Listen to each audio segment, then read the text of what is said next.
হারু, একটু তাড়াতাড়ি চল ভাই, এই তাল বাগানটা পেরোতে পারলে বাঁচি।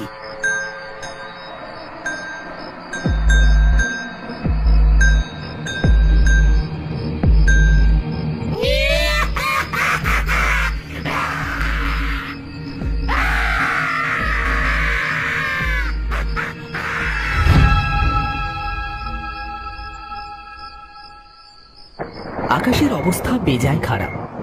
এক্ষুনি আকাশ ভেঙে বৃষ্টি নামবে। প্রতি বুধবার গয়লাপাড়ার মাঠে হাট বসে, আর সেইখানে গ্রামের মানুষ আসে কেনাকাটি করতে। ভোলা, হারু আর নিতাই সেই হাটে গিয়েছিল মালপত্র বিক্রি করতে।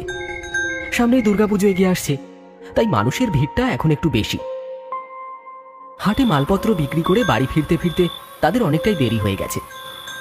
সবারই কোলের কাছে একটা করে পুঁটুলি, বিক্রি না হওয়া কাপড় চোপড় আছে সেই পুটুলির ভেতর। এই ন্যাড়াহাটি গ্রামে মানুষের জীবিকা বলতে কেবল চাষাবাদ আর মাছ ধরা, তাও আবার বর্ষার সময়। আর বাকি সময় হাটে টুকটাক জিনিস বিক্রি করে তাদের সংসার চলে। সবারই চোখে মুখে ভয়ের ছাপ ফুটে উঠেছে।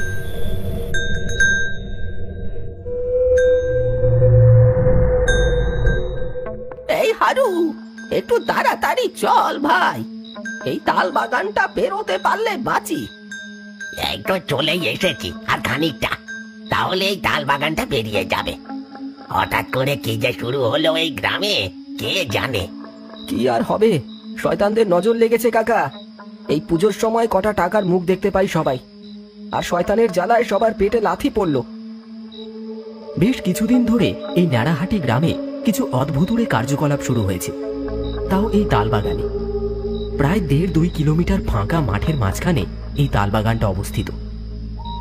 গ্রামে আর কোথাও তেমন তালগাছ দেখতে না পাওয়া গেলেও এই তালবাগানে সমস্ত তালগাছ যেন মাথা উঁচু করে দাঁড়িয়ে আছে, যেন পিশাচের দল নজর রেখে চলেছে এই ন্যাড়াহাটি গ্রামের চারপাশে।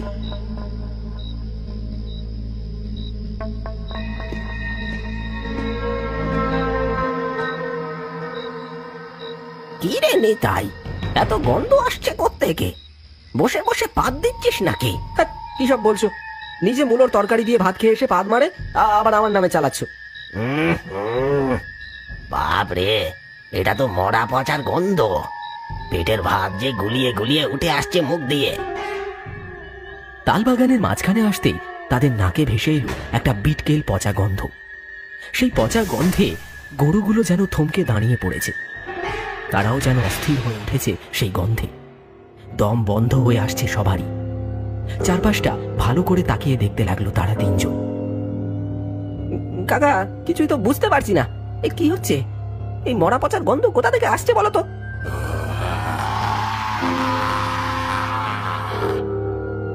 আর এই শব্দটা কোথা থেকে আসছে? একটু চুপ কর, ভালো করে বুঝতে দে ব্যাপারটা। গতিক সুবিধের মনে হচ্ছে না আমার। তারা তিনজন চারপাশটা ভালো করে দেখতে লাগলো। বিটকেল গন্ধে তাদের দম বন্ধ হয়ে আসছে। গরুগুলো যেন থমকে দাঁড়িয়ে পড়েছে, সামনে আর এগোতেই চাইছে না। ঠিক এমন সময় তাদের নজর পড়ল তাল গাছের উপরে।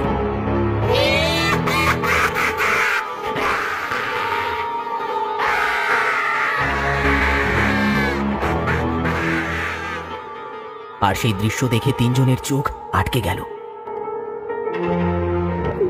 ওটা কি গো কাকা? মানুষ নাকি অন্য কিছু? বাঁচতে হলে মুখটা একটু বন্ধ কর নিতাই। এই হারু, তুই বসে বসে কি রঙ্গ দেখছিস? মরবি নাকি পিশাচের হাতে? জোরে গরুটাকে ছোটা। ভোলার কথা কানে যেতেই হারু যেন তার সম্বিত ফিরে পেল। আচমকা চোখের সামনে সেই পিশাচকে দেখে হারু ভিমড়ি খাওয়ার মতো হয়ে গেছিল। ভোলার কথা মতো সে যত জোরে পারল গরুগুলোকে ছোটালো। তারা তিনজন এতক্ষণে বুঝতে পারল এই তাল বাগানে কি বিভীষিকা বাসা বেঁধেছে। বুড়ো বটতলায় মাচাতে গ্রামের সবাই বসে তখন গল্পগুজব করছে।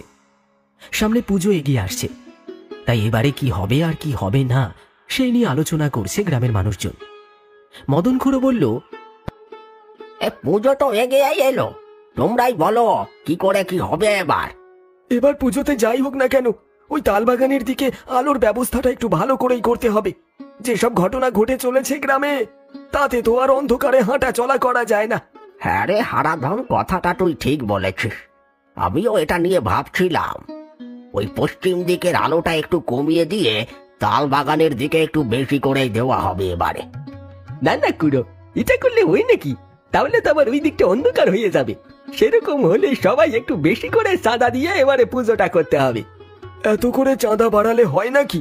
সবাই পারবে নাকি চাঁদা দিতে অত করে? আমাদের অন্য কিছু ব্যবস্থা করতে হবে। আরে ঠিক আছে ঠিক আছে, তোরা একটু চুপ কর। সব দিকটাই ম্যানেজ করতে হবে। তাই আমার একটা প্রস্তাব আছে। এবারে পুজোর জন্য ওই তাল বাগান থেকে 2-4টে তাল গাছ কেটে বিক্রি করা হবে। তাতে কারোর কোনো আপত্তি আছে? না না, আপত্তি থাকবো কেন? পূজার জন্য গাছ কাটা হচ্ছে, যা টাকা আইবে তাতে তো পূজাই হবে, তাই না? এতে আমাদের কারোর কোনো আপত্তি নাই। গ্রামের সবাই মিলে ঠিক করে এইবারে দুর্গাপুজোয় টাকার ঘাটতি মেটানোর জন্য ওই তালবাগান থেকে 2-4টে তাল গাছ কেটে বিক্রি করা হবে। আর যে টাকা পাওয়া যাবে সেই টাকা দিয়ে এবার দুর্গাপুজো করা হবে। তাদের আলোচনা শেষ হতে না হতে ভোলা, নিতাই আর হারু গরুর গাড়ি করে সেই মাচার কাছে এসে দাঁড়ায়। গাড়ি থেকে নেবে হাঁপাতে হাঁপাতে ছুটে আসে মাচার কাছে। মাচার সবাই তাদের এই অবস্থা দেখে অবাক হয়ে যায়। মাচার সবাইকে দেখে তাদের তিনজনের যেন প্রাণে ধাত এলো। গড় গড় করে বলে গেল তারা যা দেখেছে। মদন খুড়ো সব শুনে বলল, কি সব কথা বলছিস রে? এসব সত্যি নাকি? রাতের বেলা গাঁজা খেয়ে এসে পাগলামো করছিস? দাদা খুড়ো, বলা ঠিক কথাই বলেছে। আমরা তিনজনেই নিজের চোখে দেখেছি ওই পিশাচকে একটা লাশকে টানতে টানতে ওই তাল গাছের ওপরে উঠে গেল। বলিস কি রে? তোরা এইসব নিজের চোখে দেখেছিস? হে ভগবান, এ আবার কোন পিশাচ এসে বাসা বাঁধলো আমাদের এই নেড়াহাটির গ্রামে? চল চল চল সবাই, একবার চল দেখে আসি তো। কথা শেষ করে তারা সবাই মিলে রওনা দিল সেই তালবাগানের দিকে। কারোর হাতে হ্যারিকেন, কারোর হাতে বাঁশ, কারোর হাতে বা লাঠি আর আগুন। সবাই এসে যখন সেই তালবাগানে পৌঁছলো, দেখলো কোথাও কিছু নেই। আশপাশটা পুরো শুনশান। কিছু জল জলে চোখ নজর রাখছে তাদের উপর। ভোলার মুখে যেসব কথা তারা শুনেছিল কিছুই দেখতে পেল না। আশপাশটা ভালো করে সবাই দেখতে লাগলো। পাঁচু গোপাল বলল, আয় আয় সবাই একবার এইখানে আসো, দেখো কি ভয়ঙ্কর দৃশ্য। পাঁচু গোপালের কথা শুনে সবাই তার কাছে এগিয়ে যায়। গিয়ে তারা যা দেখলো সেটা কেউ আশা করেনি দেখার জন্য। টস টস করে তাল গাছ থেকে রক্ত ঝরে পড়ছে মাটিতে। তাজা রক্ত তাল গাছের উপর থেকে ঝরে পড়ছে। কেউ যেন কাউকে টানতে টানতে উপরে নিয়ে গেছে। ওই দেখো খুড়ো, আমি যা বলেছিলাম সেটাই হয়েছে। এই দেখো, এখানে টস টস করে রক্ত পড়ছে। বডিটা মনে হয় ওই গাছের ওপরেই আছে। হ্যাঁ, তাই তো দেখছি। তোরা যা বললি সেটাই তো সত্যি রে। তাহলে খুড়ো, আমরা এখন কি করব? ব্যাপারটা আমার ভালো ঠেকছে না। তাই এখন আমরা কিছুই করব না, যে যার বাড়ি ফিরে চল। যা করার কাল সকালে করতে হবে। মদন খুড়োর কথা শেষ হতে সবাই যে যার বাড়ির দিকে রওনা দিল। এত কিছু ঘটে যাওয়ার পর সবার আর বুঝতে অসুবিধা হলো না, কোনো এক অশুভ শক্তি জেগে উঠেছে এই তালবাগানে।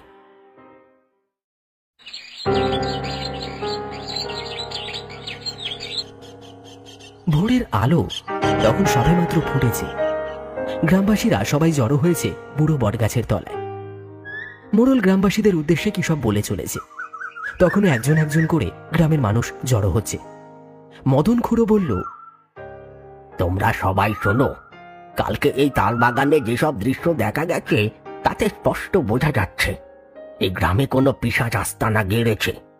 বেশি দেরি না করে যা করার আজকেই করতে হবে। তাই নিতাই আর হারুকে পাঠানো হয়েছে ভৈরব ওঝার কাছে। তিনি এলে কি করতে হবে আর কি করতে হবে না সব বলে দেবেন। মদন খুড়োর কথা শেষ হতেই হারু আর নিতাই ভৈরব ওঝাকে নিয়ে হাজির হয়।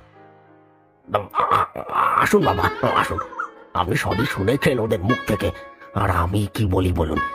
এবার আপনি বলুন আমরা কি করব? আমি সবই শুনেছি ওদের মুখ থেকে। চল, আগে আমাকে ওই তাল বাগানে নিয়ে চল, তারপর আমি বলছি কি করতে হবে। তার আগে দুজনকে নিয়ে যেতে হবে যারা ওই তাল গাছ কাটতে পারবে। ভৈরব ওঝার কথা মতো গ্রামের সবাই রওনা দিল সেই তালবাগানের দিকে। গ্রামের দু একজন কুড়ুল হাতে এগিয়ে চলেছে সেই তালবাগানের দিকে। বাবা, এবারে বলুন আমরা কি করব?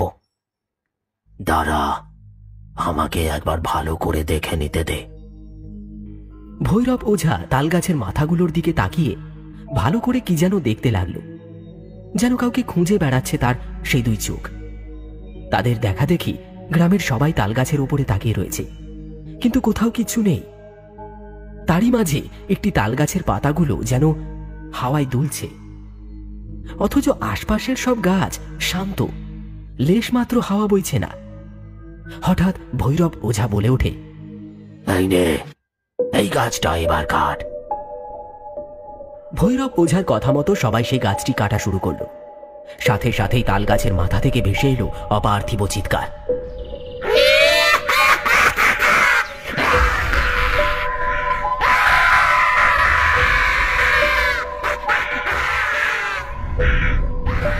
যেন কেউ হুঙ্কার করে বারণ করছে তাল গাছ না কাটতে। সেই অপার্থিব চিৎকার শুনে তৎক্ষণাৎ সবাই গাছ কাটা বন্ধ করে দেয়।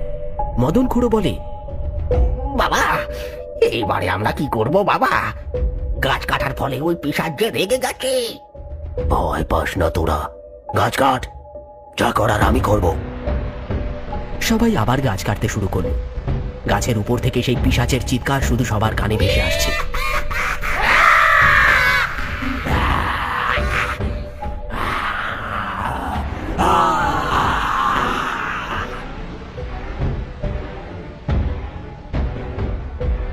কিছুক্ষণের মধ্যেই হুড়মুড় করে ভেঙে পড়ল তাল গাছটা।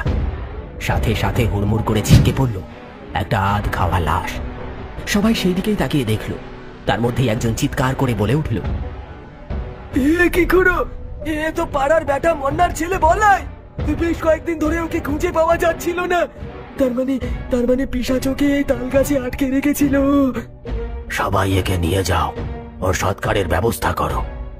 অনেক দিন হয়ে গেছে ওই পিশাচ ওকে গাছে বন্দি করে রেখেছে, আর শরীর থেকে মাংস ছিঁড়ে ছিঁড়ে খেয়ে নিজের ক্ষুধা মিটিয়েছে। এবার যা করার আমি করব। আজকে রাতে সেই পিশাচের শেষ রাত। কথা শেষ করে ভৈরব ওঝা কিছু একটা মন্ত্র বলে সেখানে কিছু তালগাছের উপর জল ছিটিয়ে দিচ্ছে। বলাইকে শ্মশানে নিয়ে যাওয়া হয় তার সৎকারের জন্য। তারপর গ্রামের মানুষ নিজের ঘরে ফিরে যায়।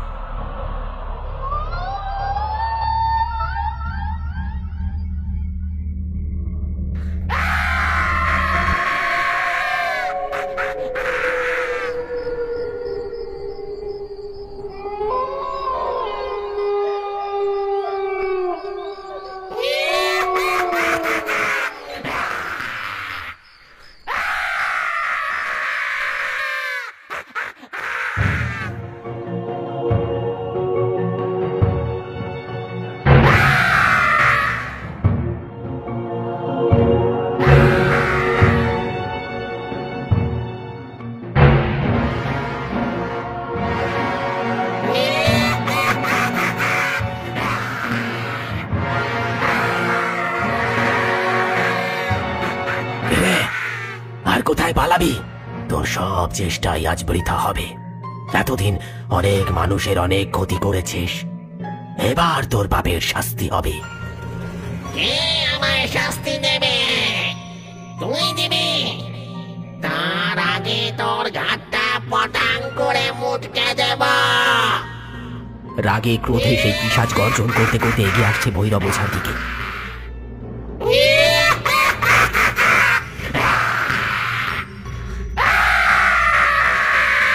তখনই ভৈরব ওঝা কিছু একটা মন্ত্র বলে হাতের মধ্যে থাকা ছাই ভস্য ছুঁড়ে দিল সেই পিশাচকে লক্ষ্য করে।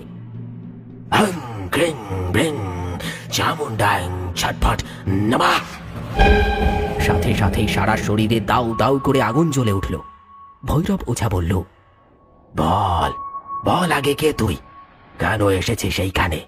না হলে এই আগুনে তুই জ্বলে পুড়ে শেষ হয়ে যাবি। বলছি বলছি বলছি আমি পরাণ ঘোষ। পাশের গ্রামে আমি থাকতাম। আমার দুই ছেলে সম্পত্তির লোভে আমাকে খুন করেছে। তারপর আমি প্রতিশোধ নেওয়ার জন্য এইখানেই বসেছিলাম, কিন্তু ওরা ওঝা ডেকে আমায় ওই পাড়া থেকে তাড়িয়ে দিয়েছে। তাই আমি এই তাল বনে ঠাঁই নিয়েছি। তুই এখান থেকে চলে যা, তোর জন্য এই গ্রামের মানুষ অতিষ্ঠ হয়ে উঠেছে। না না, আমি যাব না, আমি যাব না। আমি কেন যাব? কেন যাব আমি? এই তাল বন কারণ নয়, আমি এইখানেই থাকবো। আর যেতে হলে তোরা যা। তবে রে, দেখবি ছেড়ে দে আমায়, আর মারিস না আমায়, আর মারিস না। ও বাবা গো, আমি কোথায় যাব বল? কোথাও ঠাঁই নেই আমার। যেখানে যাই সবাই তোর মতো ওজা ডেকে আমায় তাড়িয়ে দেয়। আমার মুক্তি নেই এই যন্ত্রণা থেকে, আমার মুক্তি নেই। ঠিক আছে, তুই আমার সাথে চ, তুই এদেরকে ছেড়ে দে, আমি তোকে মুক্তি দেব। চলে আয়।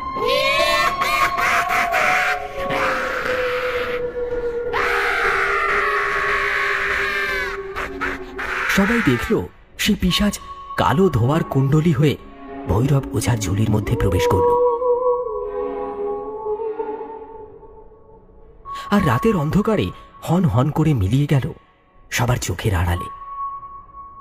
এই ঘটনা এতটাই তৎক্ষণাৎ ঘটল যে গ্রামবাসীরা কিছুই বুঝে উঠতে পারল না।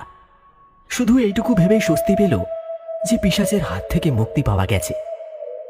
অগত্যা সবাই যে যার বাড়ি ফিরে আসে।